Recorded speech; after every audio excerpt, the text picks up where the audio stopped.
दक्षिण पाकिस्तानથી કચ્છને જોડતા પટ્ટા પર અપર એર સાયક્લોનિક સર્ક્યુલેશન સર્જાતા કચ્છ સહિત સમગ્ર રાજ્યમાં વાદળછાયું વાતાવરણ સર્જાયું છે।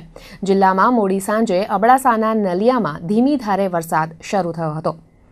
નારાયણ સરોવર, કોટેશ્વર, પાનધ્રો, વર્માનગરમાં સમી સાંજે હળવા વરસાદથી માર્ગો પર પાણી વહી નીકળ્યા હતા। આ તરફ નખત્રાણાના નિરોણા પંથકમાં પણ હળવું ઝાપટું વરસ્યું હોવાના અહેવાલ છે।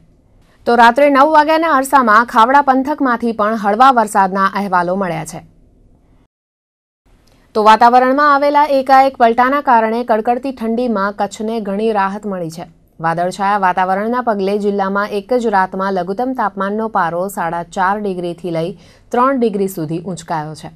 કોલસિટી નલિયામાં પારો 4.4 ડિગ્રી ઊંચકાઈને 10 ડિગ્રીએ પહોંચ્યો છે। જોકે તેમ છતાં નલિયા રાજ્યમાં સૌથી ઠંડુ શહેર બની રહ્યું છે। ભુજમાં પણ પારો 3 ડિગ્રીના વધારા સાથે 12.2 ડિગ્રી પર પહોંચ્યો છે।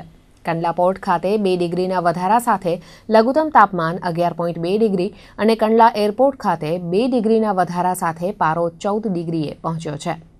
આ તરફ બંદરીય માંડવીમાં લઘુત્તમ તાપમાન 11.3 ડિગ્રી સેલ્સિયસ નોંધાયું છે। જોકે હવામાન વિભાગના જણાવ્યા અનુસાર 2-3 દિવસ બાદ ઠંડીનું જોર ફરીથી વધશે। ઉત્તરના તેજ પવનના કારણે કડકડતી ઠંડી પડશે।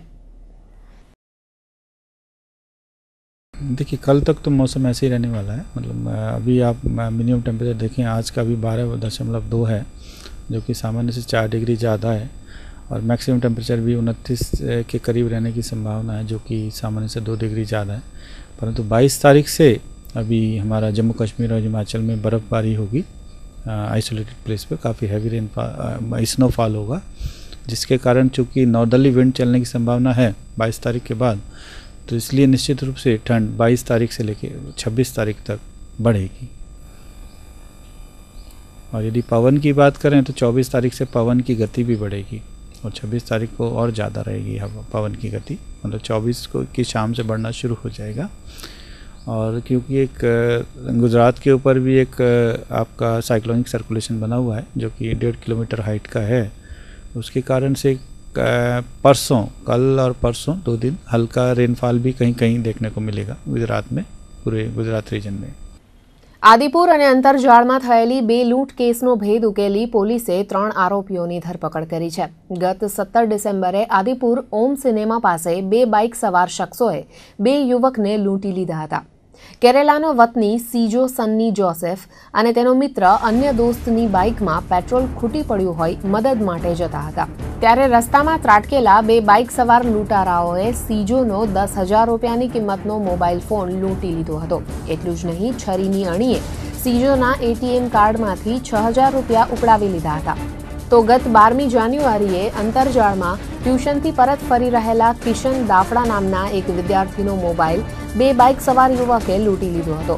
આ કેસમાં આદિપુર પોલીસે ગાંધીધામ કાર્ગો ઝૂંપડપટ્ટીમાં રહેતા મનોજ ભાગવત શર્મા અને અસગર ઉર્ફે હનીફની ધરપકડ કરી છે। મીઠી રોહરમાં રહેતા તેમના ત્રીજા સાગરીત રહીમ સોઢાને પણ પોલીસે દબોચી લીધો છે। ત્રણેય પાસેથી પોલીસે ચોરીના 2 મોબાઈલ ઉપરાંત વધુ 3 મોબાઈલ ફોન અને 2 બાઇક પણ કબજે કર્યા છે।